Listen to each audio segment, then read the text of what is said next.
আসসালামু আলাইকুম। এখন আমি যে এইগুলা দেখাইতেছি, আমার কবুতরের টেগুলো আমি কিভাবে পরিষ্কার করে রেখে দেই বা আমি কিভাবে তাদেরকে ক্লিন করে রাখি। তো এখন দেখতে পাচ্ছেন আমি কিছু টে পরিষ্কার করে দেয়ালের সঙ্গে রেখে দিচ্ছি, আর কিছুগুলো ভিজায় রাখছি। মূলত আমি আগে এগুলারে আলাদাভাবে যে কবুতরগুলো পায়খানা করে টের ভিতর সেগুলো আমি আলাদাভাবে সরিয়ে নিছি। মানে সেগুলো সহ যদি পরিষ্কার করা যায় মানে অনেক ঝামেলা হয়ে যায় বা অনেক গন্ধ বেশি হয়ে যায়।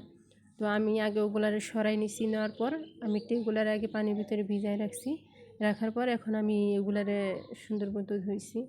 তো আমি কবুতরের টেগুলো আমি কয়েকদিন পর পর পরিষ্কার করে রাখি, কারণ যাতে কোনো দুর্গন্ধ না হয় বা কবুতরের কোনো অসুখ যেন না হয় বা কোনো সমস্যা যেন আমাকে ফিক্স করতে না হয়, এরকমভাবে আমি কবুতরগুলোর খুব যত্ন করে রেখে দিই। তো এখন দেখতে পাচ্ছেন আমি টেগুলো কীভাবে পরিষ্কার করতেছি বা কীভাবে পরিষ্কার করি আমি সেগুলো আপনাদেরকে দেখাবো। তো এখানে দেখতে পাচ্ছেন আমি একটা ব্রাশের সাহায্যে আমি টেগুলো পরিষ্কার করছি। ভাই এই ব্রাশটা বাজারে কিনতে পাওয়া যায়, আর এই ব্রাশের এগুলো খুব ধারালো থাকে। যখন টেগুলাকে যখন পরিষ্কার করতে যাই তখন কিছুক্ষণ করলে মানে এই ধারানোর সাহায্যে টেটা তাড়াতাড়ি পরিষ্কার করা যায়। তো আমি এগুলার সাহায্যে আমি টেগুলা পরিষ্কার করব। আমি সবগুলা টে পরিষ্কার করে আমি কিভাবে আমি তাদেরকে দিব বা কেমনে পুরো ভিডিওটা আমি আপনাদেরকে দিব। তো এখন আমি আর কি আগে আমি টেগুলা পরিষ্কার করতেছি। আগে এই পরিষ্কার করার পর আমি সবগুলার আবার রোদে দিয়ে শুকাবো। শুকানোর পর আমি আবার এগুলার কবুতরের ওখানে দিব।